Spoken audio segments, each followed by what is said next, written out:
شروع اللہ کے نام سے جو بڑا مہربان نہایت رحم والا ہے۔ مومنو، اگر تم میری راہ میں لڑنے اور میری خوشنودی طلب کرنے کے لیے مکے سے نکلے ہو تو میرے اور اپنے دشمنوں کو دوست نہ بناؤ۔ تم تو ان کی دوستی کے پیغام بھیجتے ہو اور وہ دین حق سے جو تمہارے پاس آیا ہے منکر ہیں، اور اس باعث سے کہ تم اپنے پروردگار خدا تعالی پر ایمان لائے ہو، پیغمبر کو اور تم کو جلا وطن کرتے ہیں۔ تم ان کی طرف پوشیدہ دوستی کے پیغام بھیجتے ہو، اور جو کچھ تم مخفی طور پر اور جو علل اعلان کرتے ہو وہ مجھے معلوم ہے، اور جو کوئی تم میں سے ایسا کرے گا وہ سیدھے رستے سے بھٹک گیا۔ اگر یہ کافر تم پر قدرت پالیں تو تمہارے دشمن ہو جائیں، اور ایذا کے لیے تم پر ہاتھ بھی چلائیں اور زبانیں بھی، اور چاہتے ہیں کہ تم کسی طرح کافر ہو جاؤ۔ قیامت کے دن نہ تمہارے رشتے ناتے کام آئیں گے اور نہ اولاد۔ اس روز وہی تم میں فیصلہ کرے گا، اور جو کچھ تم کرتے ہو خدا اس کو دیکھتا ہے۔ تمہیں ابراہیم اور ان کے رفقا کی نیک چال چلنی ضرور ہے، جب انہوں نے اپنی قوم کے لوگوں سے کہا کہ ہم تم سے اور ان بتوں سے جن کو تم خدا کے سوا پوجتے ہو بے تعلق ہیں، اور تمہارے معبودوں کے کبھی قائل نہیں ہو سکتے، اور جب تک تم خدا واحد پر ایمان نہ لاؤ ہم میں تم میں ہمیشہ کھلم کھلا عداوت اور دشمنی رہے گی۔ ہاں، ابراہیم نے اپنے باپ سے یہ ضرور کہا کہ میں آپ کے لیے مغفرت مانگوں گا، اور میں خدا کے سامنے آپ کے بارے میں کسی چیز کا کچھ اختیار نہیں رکھتا۔ اے ہمارے پروردگار، تجھی پر ہمارا بھروسہ ہے اور تیری ہی طرف ہم رجوع کرتے ہیں، اور تیرے ہی حضور میں ہمیں لوٹ کر آنا ہے۔ اے ہمارے پروردگار، ہم کو کافروں کے ہاتھ سے عذاب نہ دلانا، اور اے پروردگار ہمارے ہمیں معاف فرما، بے شک تو غالب حکمت والا ہے۔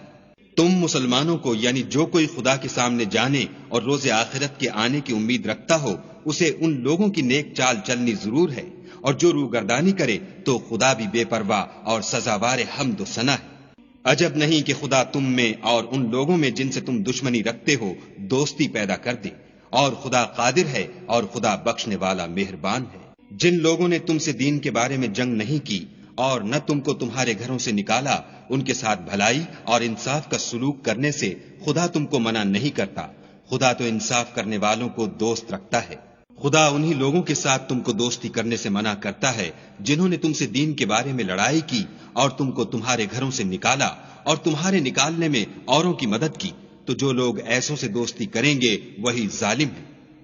مومنو، جب تمہارے پاس مومن عورتیں وطن چھوڑ کر آئیں تو ان کی آزمائش کر لو، اور خدا تو ان کے ایمان کو خوب جانتا ہے۔ سو اگر تم کو معلوم ہو کہ مومن ہیں تو ان کو کفار کے پاس واپس نہ بھیجو کہ نہ یہ ان کو حلال ہیں اور نہ وہ ان کو جائز، اور جو کچھ انہوں نے ان پر خرچ کیا ہو وہ ان کو دے دو، اور تم پر کچھ گناہ نہیں کہ ان عورتوں کو مہر دے کر ان سے نکاح کر لو، اور کافر عورتوں کی ناموس کو قبضے میں نہ رکھو، یعنی کفار کو واپس دے دو، اور جو کچھ تم نے ان پر خرچ کیا ہو تم ان سے طلب کر لو، اور جو کچھ انہوں نے اپنی عورتوں پر خرچ کیا ہو وہ تم سے طلب کر لیں۔ یہ خدا کا حکم ہے جو تم میں فیصلہ کیے دیتا ہے، اور خدا جاننے والا حکمت والا ہے۔